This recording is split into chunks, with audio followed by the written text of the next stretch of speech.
Hello, welcome to Breakfast All Day. I'm Matt. Christy is zooming in from Palos Verdes. Alonso is zooming in from West Hollywood. We are talking about Peter Rabbit 2, The Runaway. And I'll let Christy describe it.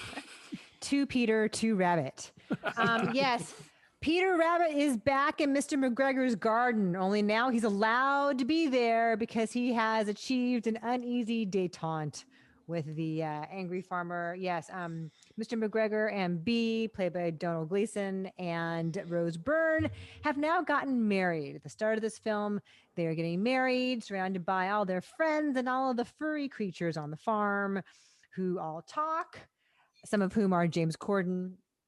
And it's about how they're all trying to get along. And Bee has written a book, which is about Peter Rabbit and all of his friends. And this very charismatic and slick publisher, played by David Oyelowo, discovers her and wants to turn it into a giant franchise with merch and make it a bigger deal. But the thing that he loves about it is its sweetness, and it's so twee and old fashioned, but maybe they could like kick it up a notch and have them be funky fresh and have them be skateboarders or maybe go into space and wear t-shirts and high tops and speak ironically.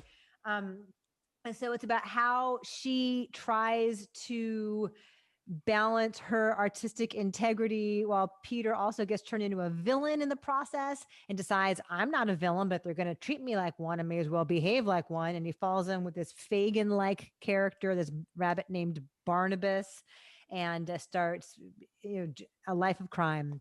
Starts, bunny and kitten heists.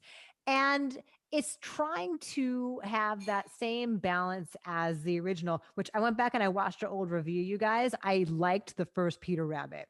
I watched I did. I watched our old What the Flick review. I liked it better than you did. This is trying to be meta. It's trying to achieve this really tough balance. Will Gluck directed it again. Of being meta and self-aware, but also true to the very gentle background and origins of this whole simple tale. And it's got the audacity to condemn people for selling out and cashing in and, trying to contemporize something and then doing the exact same thing. Like it actually... As if it makes it okay. As if it makes it okay. Like it actually puts its characters in these wildly outrageous situations that Rose Byrne herself says her characters would never do, as if to say like, okay, so if we're making fun of it, that makes it okay. I think I wrote my review, and Ben Koenigsberg also wrote this in his New York Times review, that is trying to have its carrot and eat it too. Right? Yeah, it is so winky nudgy. And as I said in my review, just because a bad dancer apologizes to you for stepping on your foot doesn't mean he's not stepping on your foot.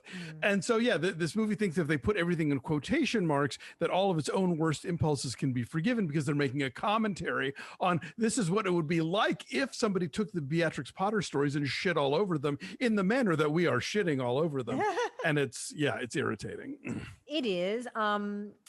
But the fur is very tactile, right? Yes. So it still looks the animation's really great. Gorgeous. It's very seamless. Like you could reach out and touch furry James Corden bunny's head. It's still a tremendous cast. It's a huge waste of really talented people. Like Margot Robbie is Flopsy, and she's also the narrator. And Elizabeth Debicki is Mopsy again. It's an incredible voice cast. And Domhnall Gleeson is down for whatever foolishness they put him through. As we're watching the movie, I kept leaning over to Nick and was like, General Hux. What can't he do? That's called range. And there are some set pieces that work. There's this whole big dried fruit heist that involves at one point animals sticking their heads out of recycling bins like a game of whack-a-mole. There's a play on the there's three of us inside of a man's overcoat trying to look like an adult thing. Every so often the movie unpack some genuinely kind of funny and clever ideas, but overall it is this notion of it's okay that we are completely turning these sweet stories into something grossly commercial because we're letting you in on the fact that we're aware that we're doing it. So hence it's forgivable because it's really kind of meta, right? And we think it's problematic artistically. She'd never do it. Right, exactly. This character is above that. We, however, are not. We are not. It is. Okay, there's a couple of funny bits, right? So the whole fruit heist is funny because of like all the observations about the farmer's market, which are totally universal about any farmer's market that you go to. The details are hilarious. There's a lot of really funny details in here. The refrigerator heist, the burglary at the first house they go to has this one incredible line about a bottle of champagne in the refrigerator. That's so true. Right. So like true. you are capable of that line and then you do all this other garbage. Like, what are you guys doing? Yeah, there's kind of an amusing bit involving this squirrel who follows Peter Rabbit around everywhere. This busking squirrel voiced by Tim Minchin, who like sings exactly the song that is spelling out exactly what he's feeling at that very moment. So that's kind of an amusing bit. Which again, it's like, it's not a needle drop if we tell you it's a needle drop. You know. And I like David Oyelowo. He's smarmy fun. Yeah, one of the problems with this movie, I kept wondering, like, who is this for, right? Like the kids are going to like the set pieces you're talking about, right? Like the little kids, grade school kids are going to have a fun time, and it's breezy and the shenanigans happen and it's cute. But then when they start to try and also, the filmmakers are trying to make something for the adults, like, oh, these riffs. I mean, it felt like this is a half-baked riff that an improv group would come up with about Beatrix Potter selling out. And then everybody would be like, yeah, that's not that great. We're not going to write that whole thing out. Because it doesn't work, right? And they try, I mean, God love them, they try and sell it, but it's just not funny, right? Can we acknowledge these movies exist in an attempt to be Paddington, and they are not Paddington? Right. Oh, it just shows you how hard Paddington is to pull off, right? Yes. Right. Absolutely. Right. I mean, the voice cast is great. Sam Neill as the rat was really funny, and like best thief ever. Even his whiskers aren't real. Like, there's a lot of little jokes in there that do work. I actually didn't like the squirrel singing because I thought that was more like, needle drops, and now they're making it even more obvious. And if they had stuck to the A story, which is about Peter like wrestling with who he's going to be, I think you'd have a better movie. I mean, cut it back down to an hour, it's fine. So it's like, it's not boring to sit through, but it's kind of just forgettable. It's just trying to cram in so much, right? Because it's trying to follow up on the original, but then it has all these other subplots, like, is she going to sell out for fame and acclaim? And is Peter going to get into his impish impulses? And will Mr. McGregor and B ever find time to actually settle down and have a family? Like, that's a whole other thing. Like, can we have a baby?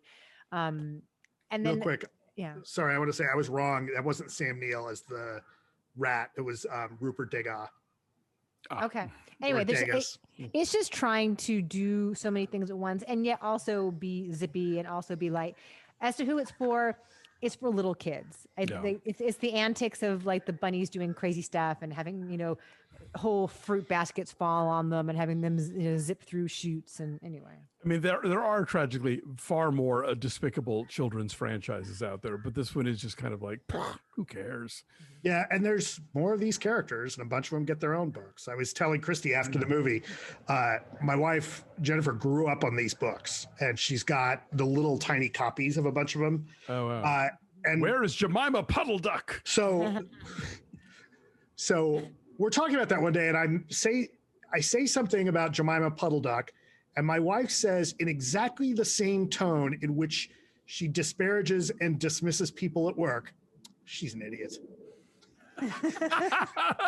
True. Oh, her. And I was near tears, right? So now, anytime I ask somebody really stupid, anytime we see someone really stupid, it's like, Puddle Duck. Right, my number's a 4.6. 4. It's a 5. Okay. It's fine. 4.5 is our number. Yep. So that is exclusively in theaters.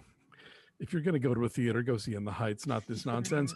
Anyway, thanks for watching, you guys. Like this video, subscribe to our YouTube channel, follow us at BeFastAllDay on Twitter, Instagram, and Facebook, and check out our Patreon page, patreon.com/BeFastAllDay, where we'll be recapping Loki. We're finishing up The Handmaid's Tale season 4, and we've got a fun off the menu coming up talking about Monsoon, starring Henry Golding. It's on Netflix. You should watch it. And if you want to see the review, you got to subscribe at patreon.com/BeFastAllDay.